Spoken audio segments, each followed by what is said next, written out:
This is going to be a demonstration of the picture quality you get using the digital 480p cable with the Game Boy player. I would also like to recommend the Hori controller for Game Boy games, as the GameCube controller just outright sucks for playing Game Boy Advance games. The button layout and the shape of this controller is just awesome. Now let's talk about the 480p cable. Without it, your only options are RF composite and S-video. Since we are taking a video game system designed to play on a very small screen, you're going to want as much video data you can get to transfer it sharp to a larger LCD TV. To use the 480p cable, you must make sure you have the digital AV port located next to the normal AV port. Not all GameCubes have this. In order to draw the stereo sound, you still have to use the normal AV cable with stereo leads. So basically there will be a total of 2 cables plugged into the back of your GameCube. You can use either the composite or S-video AV lead as long as it has the red and white stereo cables. So, with the 480p cable, armed with a Hori Game Boy controller, a Game Boy player, and a very unimpressive collection of Game Boy Advance games, I'm going to reveal to you how to get a 480p signal on your Game Boy Advance player. Okay, so basically what I'm hearing is that it's been a while since I've actually looked it up on Wiki, but there's a chip involved in this cable somewhere. It's not like you can just go out and make one of these.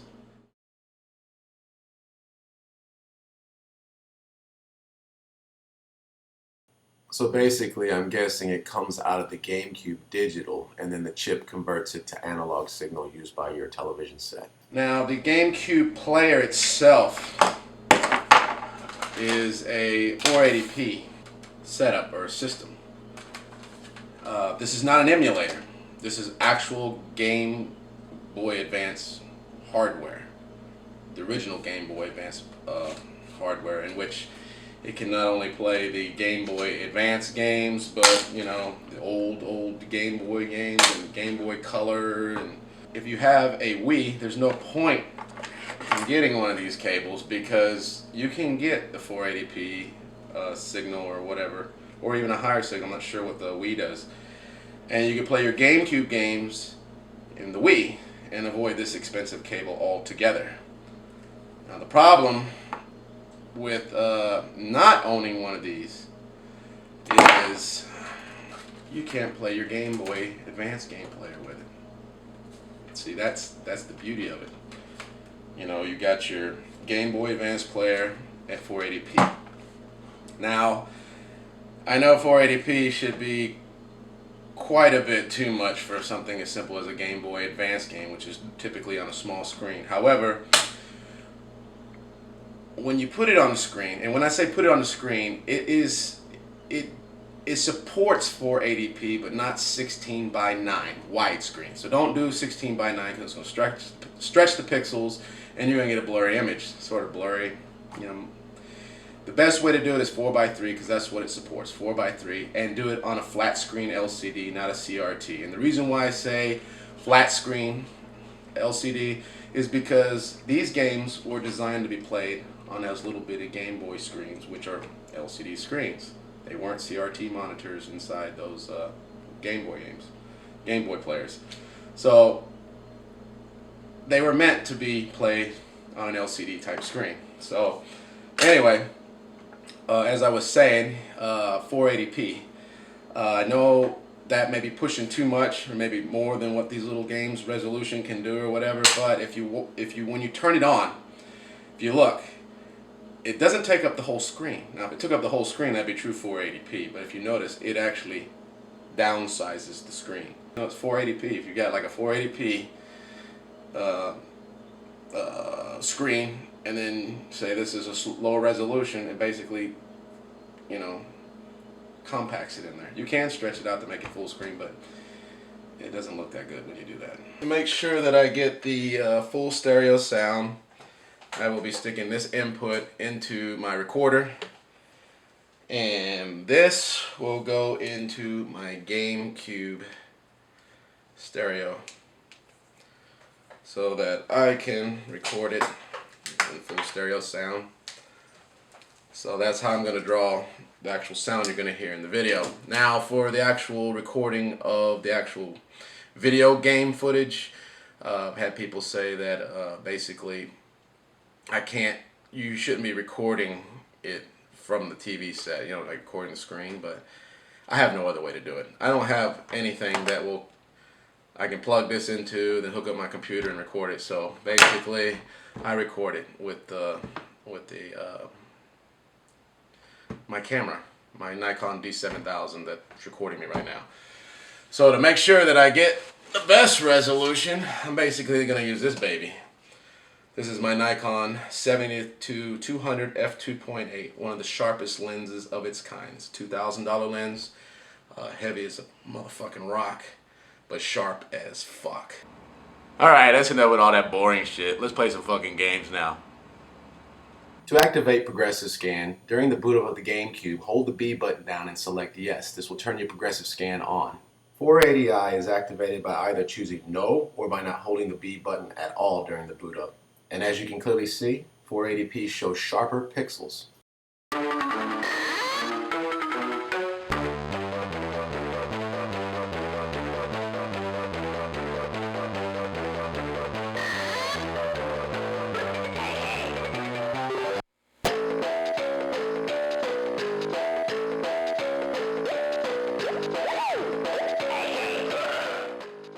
I always thought Nintendo should have tried harder to obtain more rights to Popeye. I mean, they had the old Nintendo Classic Popeye, so at one time they had the rights. I think personally, the Popeye character would have been as good, if not better, than the Mario for a mascot. Instead of mushrooms, you have spinach. Oh, God.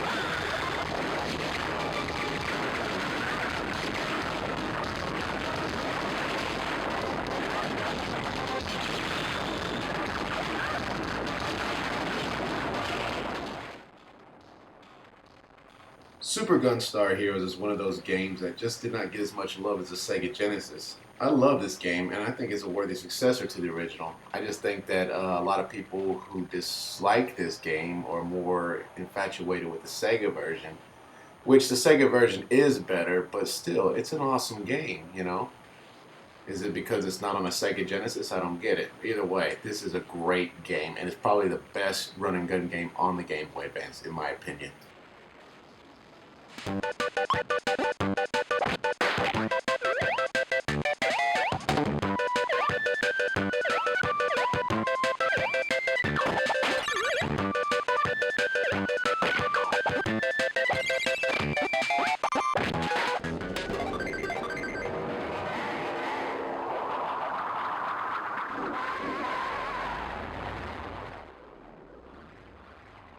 Man, I really have to apologize for the sound. I guess the route that I took by hooking up the stereo inputs of the GameCube to my camera through the mic did not record as well as I thought it would. I'm not sure if it's because the actual cable kind of pulled out and I'm getting only the mono side of it, or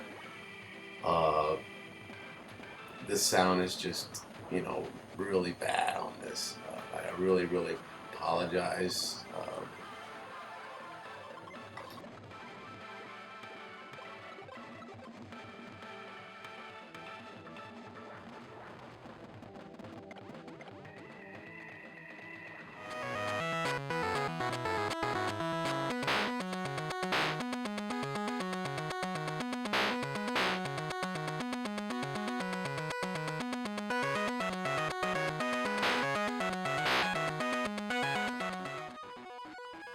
How many of you guys was a Wizards and Warriors fan? I mean, I used to love this game on the Nintendo. I love the music and everything, but the Game Boy version is just terrible.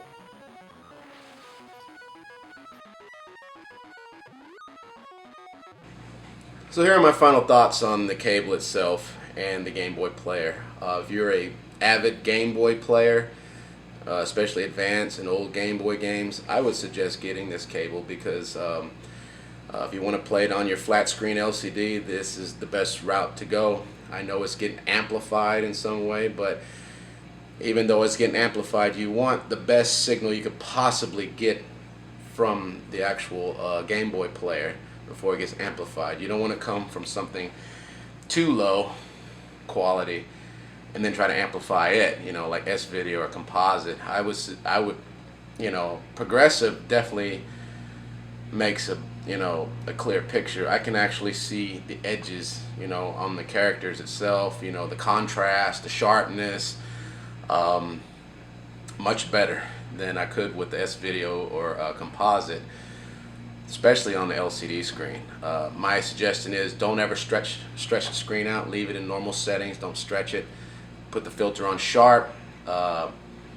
Set it to progressive by holding B, and make sure it's 4:3 full screen, not 16:9 widescreen, and you'll get a sharp picture.